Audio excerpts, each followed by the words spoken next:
Hey, welcome to my channel. My name is Jessie. Welcome to Bookmas Day 2. Today I'm coming at you with my November reading wrap up. We're going to be talking about all the books that I read throughout the month of November. I'll be giving you my ratings, my thoughts, and just everything that I liked and disliked about them. So without further ado, let's get into it.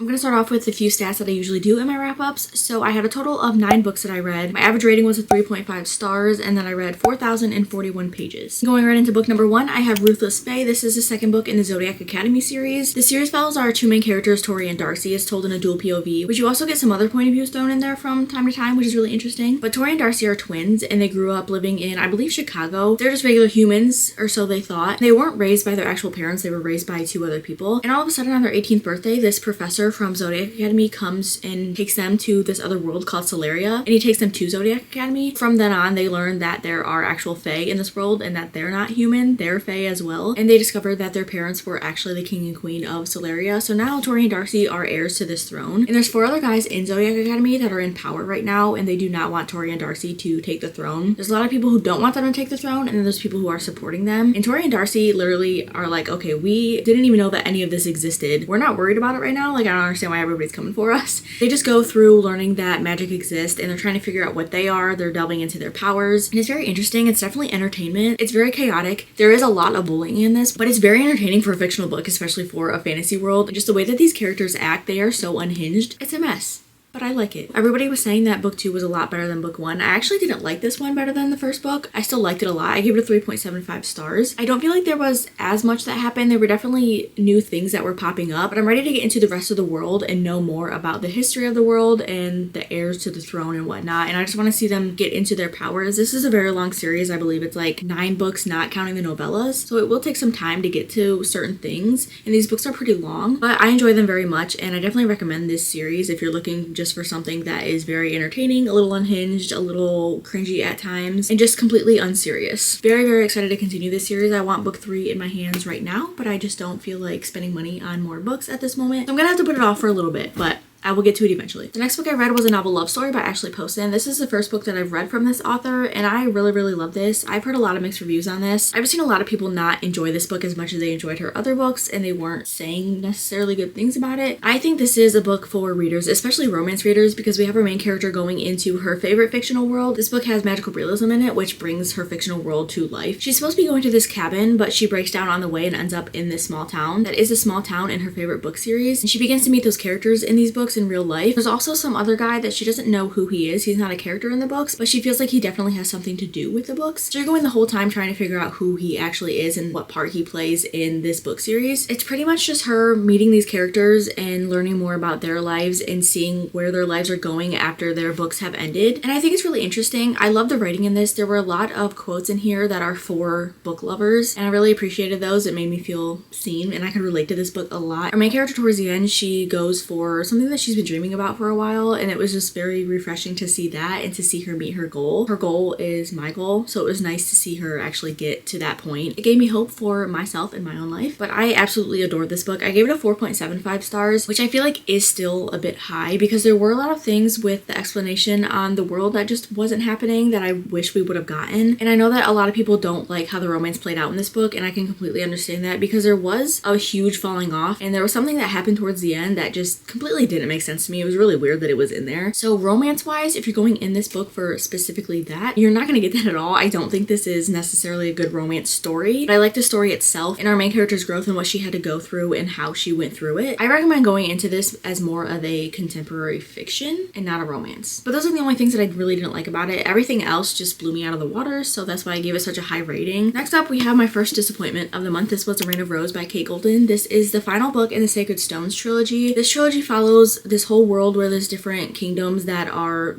based off of a stone. The world is just split up into different sections, and our main character's home kingdom is at war with another one. And we're thinking that the Onyx Kingdom is a bad kingdom, but we actually find out that it's not what it seems. And there's a lot going on behind the scenes that we had no idea about. Our main character in the first book ends up getting taken to the Onyx Kingdom. This is a fantasy romance as well, so she has a relationship with someone from the Onyx Kingdom. This just follows the war between kingdoms and the Fae world. I was really loving this trilogy during the first and second book. There was a lot that happened in the second book that was making me just have a fun time reading it. And the first book was a great setup. I really liked the world that we were getting introduced to. I liked how everything was laid out. I really liked our characters, and the writing in the first book helped me picture everything that I was reading about. So I was into it, but this one just did not meet my expectations at all. I think that it was way too long. It was about 450 pages, I want to say. I felt like I wasn't even reading the same trilogy, and I was really disappointed. I felt a huge disconnection from the characters that I grew to love in the first two books. There were a lot of characters that weren't in this one, or they weren't talked about as much as they were in the first two. And our characters, for being in a fantasy world and at war, they did not seem to care about this at all. They were just going on these little side quests or whatever, and our main characters were developing their relationship when they should have definitely been focusing on winning this war and saving their people, but they weren't.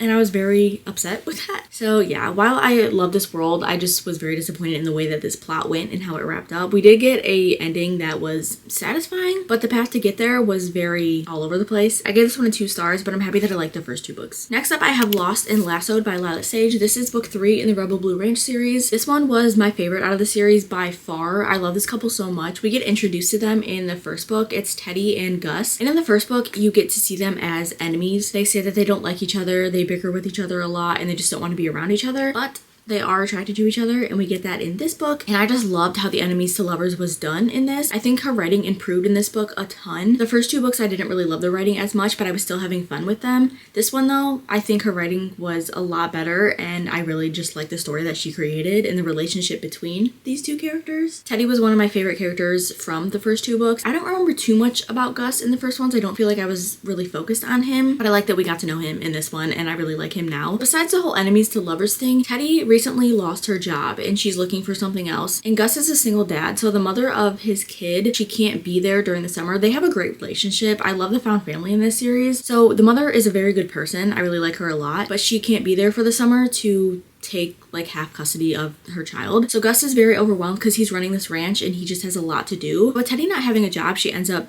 basically being a nanny to his daughter. And then of course she has to stay in his house. It's forced proximity. It's just really good. I don't want to give away too much because these are very short books, so there's not a lot that happens, but they're very fun. And I'm curious to see if I like the 4th book more than this one. I think this is going to be my favorite, but I know her writing's improving, so maybe I'll like the 4th one more. I gave this one 4 stars.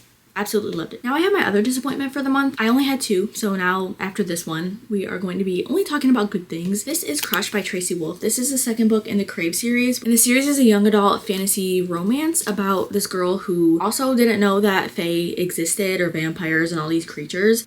Okay, now I'm realizing this is kind of the same thing as Zodiac, but very much more laid back and not as unhinged. But our main character, Grace, is going to this school in Alaska. Her uncle is actually like the headmaster of the school. I had a lot of fun with the first book. I did give that one, I think, a 3 stars. It was okay. That one really cringed me out a lot, and this one did as well. But I was entertained by them just like I was with Zodiac, so I wanted to continue. And I really thought that I was going to get through this series. I almost bought the other books before I read this one, but I'm glad I didn't because I didn't like this one. It was very slow to get through. I normally don't feel like books are overwritten, but this one I definitely did. There's just a lot of things that shouldn't have been in here, or sentences just had a lot more words than it needed to, so it was hard to read. We were just going back and forth through Grace's relationship with Jackson. I didn't really like Grace as a character. She kind of changed a lot, and I just didn't like where her thoughts were going or her respect towards Jackson. It was falling off, and I didn't like that. Also, there's a love triangle in this one between 2 guys that it should not be between, and that set me off a lot as well. I just thought that this was really slow. It's almost 700 pages, and I can't bring myself to read books that are 700 pages if not a lot is happening, because it's very hard for me to get through, and that was just the case with this one. I have to DNF this series, unfortunately, but I gave this one 2 stars. I still got through it. I just didn't really like where the plot was going. Now, I have Hexed by Emily McIntyre. This is the 6th and I believe final book of the Never After series. They're a collection of dark romances. They are not intertwined at all, so you can read whichever book you want. This one is based off of The Little Mermaid. This was my favorite out of the series. I gave this one 4.5 stars. We're following our main characters, Vanessa and Enzo. So Vanessa is based off of Ursula. Enzo is supposed to be Prince Eric. And then we have Vanessa's cousin, who is essentially Ariel. And Enzo is supposed to be getting married to her. I don't remember her name. I know it started with an A. Aria.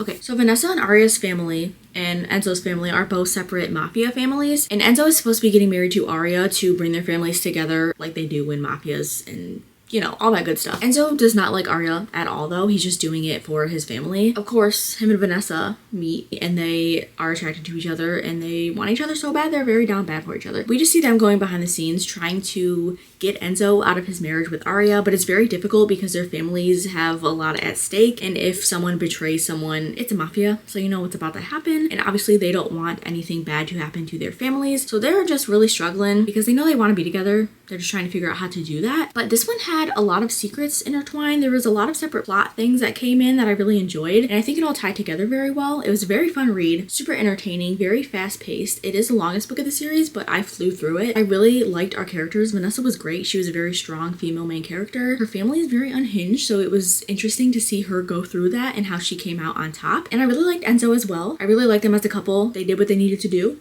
and I was there for it. 4.5 stars. If you want to read any book from the Never After series, read this one. Getting into the other novel by Ashley Poston that I read, this is The Dead Romantics. I definitely didn't like this one as much as a novel love story. Our main character is a ghostwriter for this very popular author. She's in New York. She left her family to live here and they are not happy about it, which is one thing I didn't understand in this book, why her family was so upset that she went on to live her life in a different place. But her dad ended up having a heart attack and he passed away, so she had to go back home while she's also rushing to meet this deadline for completing a novel. She's very stressed, there's a lot going on. But she goes back home and she's dealing with her father and her family in the funeral, and she ends up seeing this ghost who was actually the person that we got introduced to in the beginning when she's going in for this meeting to talk about her novel and her deadline. But his name is Ben, and then when she goes home for her father's funeral, Ben is a ghost. And she sees him, and she can see ghosts. Her father was able to see ghosts, but nobody else in her family could. So now she's questioning what the heck happened to Ben, because she just saw him the day before. She was very attracted to him. They had their thing going on. But the concept of this is that she's just going back home, being with her family again to get through this tough time while also dealing with Ben and trying to figure out what happened to him and why she's seeing him as a ghost now when she just saw him in the flesh the night before. As I said, in a novel love story with magical realism, I don't feel like there was enough explanation. I really wanted an explanation as to why her and her dad, they can all see the ghost and nobody else can, and I just wanted there to be a reason for why they can and other people can't. I think with her novels, I'm just always going to be questioning some things, and I don't want to be questioning things at the end of a book. I did still enjoy this. I like her writing a lot. Plot-wise, it definitely wasn't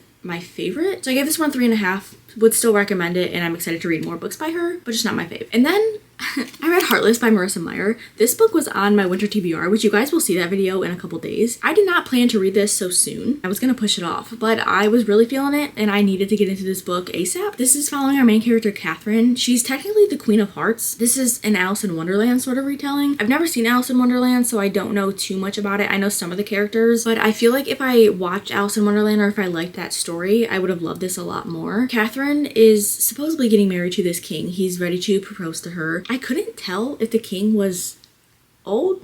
It definitely seemed weird. He was not a good king. He had no idea what he was doing, and he did not feel like he was protecting his kingdom. So we don't like the king, but there was this Joker type person, this magician, who she was very fond of when she was at this ball where the king was supposed to propose to her. They do this little secret courtship behind the king's back while the king's trying to court Catherine. Pretty messy, but very interesting. And I want to say, I've read The Lunar Chronicles by Marissa Meyer and the Renegade trilogy. I've loved those books so much. So I was very excited to get into this one, but for some reason, she writes in third point of view, and it was hard for me to follow in this one. I don't know why. I can't say specifically what was setting me off from that, but I feel like I would have liked this a lot more if it was told in first person, and I never say that about books. I love third point of view, I love first point of view, and it's never something that I critique or even think about, but it came up with this one, and I just really did not like the third person point of view. It was hard for me to get sucked into this and to really focus on what was happening, and it led me to not really enjoy the book as much as I maybe could have. But I think the other reason why I kind of didn't enjoy this as much was it was pretty slow in the beginning. There was a lot of action towards the end, which came at you kind of out of nowhere, so that was fun, but I was bored until that moment. It was an okay read. I gave this one 3 stars. I just wish we had gotten more in the beginning. Last but not least, I was not expecting to finish this book as fast as I did, so I'm surprised it's even in this wrap up for November. This is One for My Enemy by Olivia Blake. This is the second book that I've read by this author. I read Masters of Death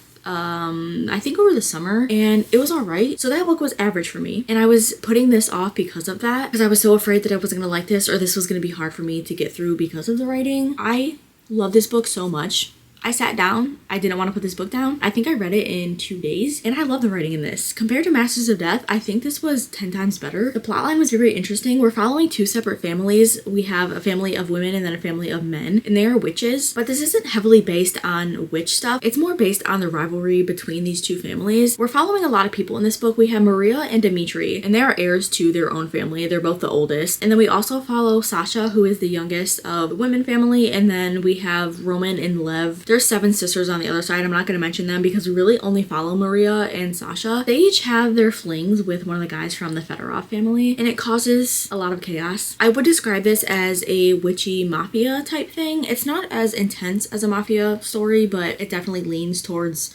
that plot line. You're basically just following these 2 families and their rivalry and seeing who's gonna make it out alive. I was really entertained the whole way through. I love the writing, I love the atmosphere, I love the characters as well. I'm very happy that I read this finally because it was great. I would highly recommend this book. I don't know why I was so worried that the writing was gonna be hard for me to read, or I was gonna have to take a lot of brain power, and I wasn't really ready for that, but it ended up being completely fine, and I was just being very dramatic about what I thought was gonna happen when I was reading this book. I did end up giving this a 4 stars. Honestly, I would probably give it like a 4.25 though, because it was great. And I don't really have anything bad to say about it. I just didn't get the feelings that I want to get when I read a book that is aiming for a 5 star. But I think this will be one of my top reads of 2024. Alright, that is it for my November wrap up. Those are all the 9 books that I read. Thank you so much for watching. Let me know what your favorite read of November was, and I will see you guys tomorrow with another day of Bookmas. Feel free to subscribe so you can see all my other videos that I'm doing for these first 12 days of December. And with that being said, I hope you have a great day or a great night wherever you are, and I'll see you later.